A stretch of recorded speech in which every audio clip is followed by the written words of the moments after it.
acceptable que l'on puisse refuser de s'asseoir là où une personne de l'autre sexe s'est assise. Près de la moitié des 18-25 ans disent trouver acceptable de refuser de rentrer en contact avec des clients d'un autre sexe. Est-ce que ça ne veut pas dire qu'au fond, désormais, pour les jeunes, la question de la pratique rigoriste, religieuse, ça fait partie du paysage, y compris dans les entreprises? J'ai vu ce sondage et il m'a glacé le sang. Parce qu'il dit quelque chose de ce à quoi on a renoncé. Il faut juste qu'on comprenne bien, c'est-à-dire que la moitié quasiment de nos enfants considèrent normal de ne pas serrer la main d'une femme. C'est juste dingue. Et c'est pour ça d'ailleurs que je me suis engagé avec beaucoup de fermeté sur cette question du port du voile sur les terrains de sport.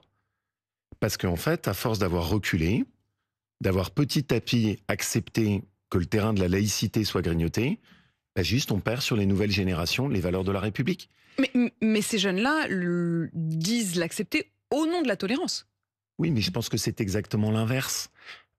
Vous savez, j'ai été, je ne l'ai jamais oublié, membre de la commission Bernard Stasi qui s'est occupée de l'interdiction du voile dans les enceintes scolaires. C'est d'ailleurs la seule commission qui aboutit à une décision qui ensuite a été intégralement respectée parce qu'on a fixé une règle claire. À ce moment-là, il y a eu un témoignage qui m'a énormément marqué. C'est des jeunes filles, étudiantes, adolescentes qui avaient demandé à témoigner et qui ont dit si vous ne mettez pas cette interdiction, on n'aura pas le choix. On sera obligé de porter le voile. Et donc non, c'est de la fausse tolérance. C'est de la fausse liberté. Derrière, il y a un travail d'entrisme, il y a un travail des frères musulmans dans notre société. Et dès qu'on laisse l'espace public se faire grignoter, eh bien, on aboutit petit à petit à cette inversion de nos valeurs. Et je précise pour ceux qui nous écoutent sur RMC que, en même temps que vous disiez ça, vous faisiez le geste au fond de, comme quand on dit, si vous donnez ça, on vous prend ça avec votre bras. Laurent Wauquiez, vous avez mentionné à l'instant la question du voile. Vous avez sans doute entendu cette différence de position, on pourrait presque dire un match entre certains dans le sport et d'autres sur la question du port du voile dans les compétitions sportives. Teddy Riner, le grand champion Teddy Riner, qui dit « Je crois qu'en France, on perd notre temps sur des choses et surtout on ne se sert pas des choses pour mettre la lumière là où il ne faut pas ». Et il précise en l'occurrence qu'il estime que l'on est toujours contre une certaine religion. D'autres au contraire, et notamment le champion du monde de boxe Maillard Monchipour lui répond « Teddy, tu ne connais pas le sujet, ne t'en mêle pas ». Et il dit « Permettre que des jeunes filles soient couvertes parce qu'elles attiseraient la convoitise des hommes dans ce moment de liberté qu'est le sport, c'est tuer leur liberté. » Que faire? J'adore Teddy Riner, hein. Mais là, je suis en total désaccord avec lui. Et je pense que c'est un vrai aveuglement. Et Monchipour, d'ailleurs, qui a été confronté lui-même, hein, parce qu'il sait ce dont il parle, le dit très bien. D'origine iranienne. Hein. Bien sûr qu'il y a un travail pour essayer d'utiliser le sport comme un lieu de prosélytisme. Quand le maire de Grenoble avait, dans ma région, menacé de mettre le burkini dans les piscines municipales, j'avais immédiatement décidé de suspendre toutes les aides de la région. Et là où, en revanche, Teddy Riner a raison sur un point, c'est qu'il dit, moi j'en ai assez qu'on ait ces débats et qu'il ne se passe rien. Et là, je suis d'accord avec lui. Parce que ce qui ne va pas dans le débat qu'on a eu sur le voile dans les compétitions sportives, c'est qu'à l'arrivée, le gouvernement ne prend aucune décision. François Bayrou n'a pas inscrit à l'ordre du jour de l'Assemblée nationale un texte qui permette de régler le sujet. Qui a été adopté par le Sénat. Hein. Exactement. Et donc, je demande à François Bayrou que maintenant on arrête de juste faire des polémiques et des débats et qu'on agisse, comme on l'a fait avec la commission de Bernard Stasi. Et que le texte interdisant le voile dans la pratique sportive soit inscrit à l'Assemblée nationale. Et le deuxième point sur lequel je voudrais réagir, c'est que pour moi, ce n'est pas juste une question de compétition sportive. Le débat n'a porté que sur les compétitions sportives. Mais le reste du temps, tout ce qui est la pratique sportive ordinaire. Ça veut dire quoi? Ça veut dire que vous estimez que l'interdiction, elle doit non seulement avoir lieu pour les espaces de compétition, mais aussi pour l'entraînement, pour le simple fait de participer à la vie sportive? La vie d'un club. Juste la pratique sportive. Quand on fait le sport en France avec la République et la laïcité, les opinions religieuses restent au vestiaire. Vous serez au marathon, ce week-end. Est-ce que vous estimez qu'on ne peut pas courir avec un voile? Bah oui, pourquoi? Parce que c'est important qu'on se le fixe. Mais c'est pas interdit dans l'espace public. Je vais venir au cœur de mon raisonnement. Ou alors peut-être vous estimez qu'il faut interdire dans l'espace public. Je vais y venir. Un club qui est affilié à une fédération sportive, c'est une délégation de service public. Ça veut dire que c'est le service public. Et donc, quand vous pratiquez le sport, dans un club affilié à une fédération, c'est l'organisation de ce qu'on appelle la République. Et dans ce cadre-là, je considère, conformément à ce que je vous avais dit, vous ne laissez pas un espace. Vous ne laissez pas vous faire grignoter. Et ce qui permettra aussi, parce que c'était ça la source de notre débat, de s'adresser à cette jeunesse et de leur dire « ça c'est important, ça permet de vivre ensemble ». C'est ce qui permet de partager l'espace commun sans que cet espace commun républicain soit pris par des signes de prosélytisme. Mais l'espace commun, c'est-à-dire, je vous repose la question, vous avez d'abord évoqué les clubs qui ont une délégation de service public, qui reçoivent des subventions publiques pour la plupart. Est-ce que ça veut dire que ceux qui seraient intégralement privés, qui ne seraient payés que par les cotisations des adhérents, eux, pourraient accepter le voile ? Moi, ce que je considère, c'est que dès lors que vous êtes dans une fédération sportive, ça signifie que c'est une délégation de service public. C'est organisé par l'État, ça fait partie de ce qui est l'organisation de notre pays. Et donc, dans un cadre comme ça n'est pas possible. Si en revanche, bah évidemment, voilà, vous prenez vos baskets, vous allez courir, malheureusement, on ne peut pas le décider. Donc le marathon, c'était pas un bon exemple ? Non, c'est un bon exemple. Ah bon ? Parce qu'un marathon, c'est organisé dans le cadre d'une fédération sportive. C'est une fédération sportive qui l'organise. Vous êtes dans la fédération d'athlétisme, et donc dans un cadre comme ça, évidemment qu'on est dans une délégation de service public. Si on veut courir le marathon, c'est-à-dire s'inscrire au marathon, pas le courir tout seul dans son coin, mais s'inscrire à l'épreuve du marathon, pouvoir avoir la médaille en sortant, le brassard, le dossard, tout ça, ça veut dire, ça n'est fait pour vous que si on ne porte pas le voile. S'il n'y a pas de signes religieux. Tout ça, ça doit rester au vestiaire. Parce que précisément après, petit à petit, on aboutit à l'inversion de nos valeurs. Et je pense que ces questions-là, il faut qu'on se les pose globalement. Vous connaissez ma position sur l'université. Il faut interdire le voile à l'université ? Je pense qu'à l'université, c'est le même problème. Alors maintenant, je vais plus loin, puisque je vous ai interrogé sur ce sondage sur le fait religieux en entreprise, avec notamment ces questions-là. Pour le coup, on n'est pas sur le voile, on est sur la question du sexe opposé, c'est-à-dire, au fond, comprendre, il y avait eu parfois des scandales sur le fait qu'un conducteur de bus de la RATP refuse de prendre le volant si une femme avait touché ce volant avant lui. Aujourd'hui, quand vous entendez... Juste, on s'arrête 2 secondes. C'est-à-dire, on est en France. Patrie des droits de l'homme, laïcité. On s'est battu pour tout ça et on est au 21e siècle et on se demande est-ce qu'un conducteur de la RATP prend un bus si une femme a touché le volant avant ? Mais c'est surtout ça que je vous dis ce matin, Laurent Wauquiez. C'est qu'on ne se le demande pas. C'est-à-dire que la moitié des jeunes disent ne pas se le demander. Oui, mais c'est pour ça que je refuse qu'on se soumette. Je refuse qu'on ferme les yeux là-dessus. Enfin, c'est quand même les fondamentaux du fonctionnement de notre société. Légiférer ou demander aux entreprises d'inscrire dans leur règlement, d'anticiper ces questions-là en quelque sorte, et d'inscrire dans leur règlement qu'on doit accepter de serrer la main d'une femme, qu'il n'est pas question de refuser de servir un client parce qu'il serait du sexe opposé. Est-ce que tout ça doit être inscrit ? Est-ce qu'il faut l'écrire noir sur blanc ? Oui. Et ce que je veux, c'est que les partenaires sociaux, parce que ce sujet jusque-là a été un gros tabou dans l'entreprise, que les partenaires sociaux puissent se mettre autour de la table et traiter le sujet. Parce que je pense que le silence sur ces questions, c'est le pire. C'est pour ça que je suis très heureux qu'on l'aborde très clairement, très concrètement ce matin. Et c'est pour ça que sur ce débat sur le voile, j'ai tout de suite été... Mais vous allez très loin, vous allez plus loin que tout ce que les débats jusqu'à présent ne proposaient. Et c'est la réalité qui est en train de dériver très loin. C'est les faits qui sont dramatiques. C'est tout ce qu'on a évoqué ce matin qui sont préoccupants. Vous ne voulez pas de cette société pour vos enfants. Je ne la veux pas pour mes enfants. C'est la question de l'égalité homme-femme qui est quand même aussi au cœur de cette question-là. Est-ce que ça veut dire qu'il faut revoir les règles telles qu'on les a faites aujourd'hui, pensant que l'égalité homme-femme allait de soi ? Moi, ce qui me frappe, c'est la profonde dérive d'une partie du mouvement féministe, et notamment de l'extrême gauche sur ces sujets. Tiens, c'est des sujets, je le reconnais le premier, où souvent la gauche a été en pointe, et aujourd'hui elle a totalement trahi, et elle a abouti à cette confusion. L'extrême gauche a créé une confusion, avec, au fond, sa complicité avec l'islamisme. Elle a abouti petit à petit à altérer la cause de l'égalité des hommes et des femmes. Laurent Wauquiez, vous disiez tout à l'heure que vous estimiez que le gouvernement avait une forme de responsabilité en ne mettant pas à l'ordre du jour les lois et donc à laisser cet espace où chacun y va de soi et parfois même une cacophonie au sein du gouvernement, entre notamment la ministre des Sports et Bruno Retailleau ou Gérald Darmanin de l'autre. François Bayrou avait sonné la fin de la récréation en quelque sorte en les convoquant. Est-ce que ça a été suffisant ? Non, parce que ce qui me frappe dans ce qui est devenu la politique, c'est beaucoup de débats, beaucoup de polémiques, très peu de résultats. Donc, moi, ce qui m'intéresse, c'est pas qu'on ait sonné la fin de la récréation dans la cacophonie gouvernementale. Ce qui m'intéresse, et là, Teddy Riner a raison, c'est qu'il y ait des actes. Et les seuls actes, c'est qu'à un moment, une bonne fois pour toutes, on fasse passer une loi qui clarifie les choses et ne laisse plus d'espace de doute. Or, pour l'instant, je le redis, et c'est ce que je demande à François Bayrou, inscrivez enfin la loi permettant d'interdire le voile dans les pratiques sportives à l'agenda de l'Assemblée nationale. Si vous étiez Bruno Retailleau, vous démissionneriez? C'est à lui d'en juger. Ce que je sais, ce que je mesure, c'est que la tâche des ministres républicains au gouvernement est très difficile. C'est difficile d'avoir des résultats. Dans ce contexte de compromis, ça nécessite toute leur énergie.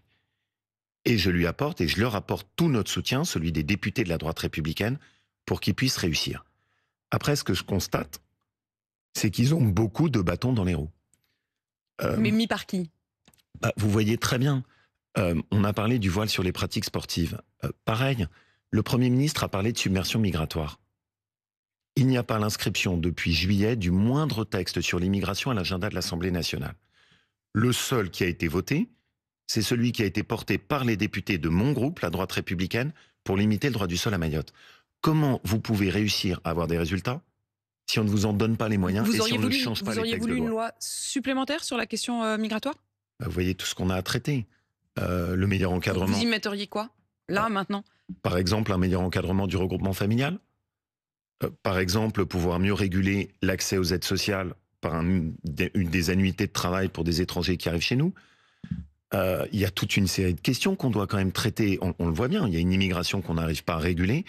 Et donc, ce qui me frappe en ce moment, c'est qu'il faut se battre, il faut qu'on exerce le maximum de pression. Mais se battre où? Dedans ou dehors? Ce que je veux dire, c'est que je vous repose la question. Est-ce que Bruno Retailleau peut, à vos yeux, rester ministre? C'est à lui d'en prendre la décision. Moi, ce que je sais, c'est le choix que j'ai fait. Le choix que je fais, c'est que pour la reconstruction... Enfin, vous montrez qu'il y a une forme d'impossibilité à aller au bout de ses actes. Non. Ce que je pense, c'est qu'ils peuvent faire un travail utile, très difficile. On peut avoir quelques résultats, mais pas la refondation dont notre pays a besoin, parce qu'on est prisonnier des recettes antérieures. Et est-ce que c'est pas mieux que rien? Je vais y répondre. C'est utile. Mais c'est pour ça que moi, je pense qu'à côté, au niveau des Républicains, il faut qu'on travaille sur le projet de rupture auquel aspirent les Français, sans être pris dans la solidarité gouvernementale de François Bayrou. Et c'est pour ça que je suis candidat, comme vous l'avez dit, pour la présidence de notre famille politique, pour pouvoir porter cette parole. Et que je considère que c'est pas un duel avec Bruno Retailleau. Je ne veux pas de duel, je veux un duo. Je pense que les deux sont complémentaires. D'une part, le travail qu'il fait comme ministre, aujourd'hui, dans l'actualité immédiate. Enfin, vous lui dites, du coup, restez ministre. Reste ministre. C'est à lui de l'évaluer, ça, c'est pas à moi. Ce que je sais, en revanche, c'est que notre pays a besoin d'un projet de rupture. Il a besoin de quelque chose de beaucoup plus fondamental que ce qui se passe en ce moment. Et les questions qu'on a abordées au début le montrent. On aurait pu aussi traiter de la dépense publique, du problème de rééquilibrage du travail par rapport à l'assistanat, de la revalorisation du fonctionnement de nos services publics. On a une école qui ne marche plus. Et donc, il faut tout repenser. Mais parlons-en. Et ça, c'est ce que je veux porter, parce que je pense que la droite républicaine a ce devoir, pour 2027, de mettre sur la table un projet de rupture. Parlons-en, je voudrais qu'on parle des retraites, je voudrais qu'on parle du narcotrafic. Mais au fond, la question que je vous posais sur Bruno Retailleau, je peux même vous la poser dans l'autre sens. C'est-à-dire, est-ce que lui doit démissionner ou est-ce que vous devez censurer? Est-ce que vous pensez à nouveau à censurer? Est-ce que vous ne vous interdisez plus de censurer le gouvernement François Bayrou? On ne censurera pas. C'est un choix qu'on a fait, parce qu'on ne sera jamais des artisans de chaos. Jamais. C'est un choix qu'on a fait. Sur la question des retraites, vous le savez, le conclave officiellement continue, mais avec une partie, j'entends que ça vous fait rire, avec une partie de ces acteurs qui en est partie après la déclaration de François Bayrou sur le fait qu'on ne reviendra pas à la retraite à 62 ans. Il y a une question qui commence à être posée et qui est défendue à la fois par le MEDEF et par la CFDT, qui est l'idée de faire sauter les 10% d'abattement fiscal des retraités les plus aisés. Vous vous étiez battu sur la question de l'indexation des retraites. Est-ce que sur ces 10%, vous considérez, comme la CFDT, comme le MEDEF, qu'il faut que les retraités participent à l'effort? Hors de question. Hors de question? Hors de question. Et je m'y attendais. Je ne suis pas surpris qu'au final de ce conclave sorte cette idée brillante, consistant à dire, finalement, pour équilibrer notre régime de retraite, le plus simple, c'est de massacrer le pouvoir d'achat des retraités. C'est hors de question. Je suis en désaccord total avec la responsable de la CFDT et j'ai beaucoup d'estime pour Patrick Martin, qui est un ami, mais je ne suis pas d'accord avec lui sur ses positions. Pourquoi? Les retraites, c'est pas un privilège. Peut-être parce que les retraités votent plutôt à droite? Mais non, c'est pas pour ça. Vous pensez sérieusement, avec ce qu'est le pouvoir d'achat des retraités aujourd'hui, avec les efforts qui leur ont déjà été demandés... des retraités les plus aisés. Hein. Ah oui, mais Apolline de Malherbe, enfin, vous croyez encore à ces fariboles? On commence par les retraités les plus aisés. Demandez-leur à quel stade ils les positionnent, les retraités les plus aisés. À partir de quel niveau, vous voulez dire? Moi, ça m'intéresse beaucoup qu'on me dise ça. parce que je sais souvent ce à quoi ça aboutit. À partir de 2000 €, on considère en France qu'on est un retraité aisé. Vous allez à nouveau me faire le geste, quand on donne un doigt, on prend tout le bras? Si c'est maintenant vous qui faites le geste, ça va plus aller. Mais juste, on est sur un point sérieux. Une retraite, c'est pas un privilège. C'est le fruit d'une vie de travail. Vous avez cotisé, vous avez payé des impôts. C'est un dû qu'on vous doit. Mais ce que dit le président du MEDEF, c'est que si ce ne sont pas les retraités les plus aisés qui font un effort aujourd'hui, cet effort, il faudra bien trouver des sous quelque part et ils iront les chercher dans des hausses de cotisations, dans des hausses d'impôts. Vous préférez ça? Il n'y a pas quelque chose qui vous frappe là? Parce que dans ce fameux conclave, moi, il y a un thème que je ne vois pas venir. Les régimes spéciaux de retraite, au juste, on en est où? Les près de 8 milliards d'euros qui continuent à être versés quasiment chaque année sur l'équilibre des régimes spéciaux de retraite, qu'on a, contrairement à ce qu'on nous a dit, pas mis en extinction. Ça va mettre 40 ans à ce qu'on les mette en extinction. C'est un sujet qu'on a le droit de mettre sur la table ou non? La question de l'équilibre et de la justice entre le système public et le système privé de retraite. D'un côté les 6 mois, de l'autre les 25 ans, le système des primes, c'est des sujets qu'on a le droit de mettre sur la table? Parce que donc pour vous, c'est là qu'il faut trouver les efforts et non pas dans le fait de faire sauter l'abattement fiscal des retraités. Ce qui est extraordinaire, c'est que là on nous dit qu'on va faire payer les retraités et on refuse de poser les questions de justice.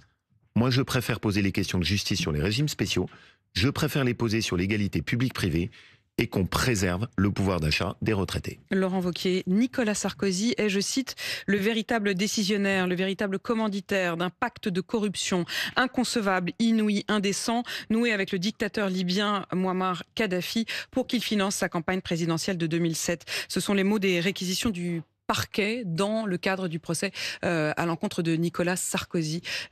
Comment est-ce que vous entendez ce réquisitoire? Je ne commente jamais des affaires de justice et encore moins quand on est juste au stade du parquet. Mais je veux juste dire toute mon amitié et toute ma solidarité pour Nicolas Sarkozy. Voilà, c'est tout. Les mots?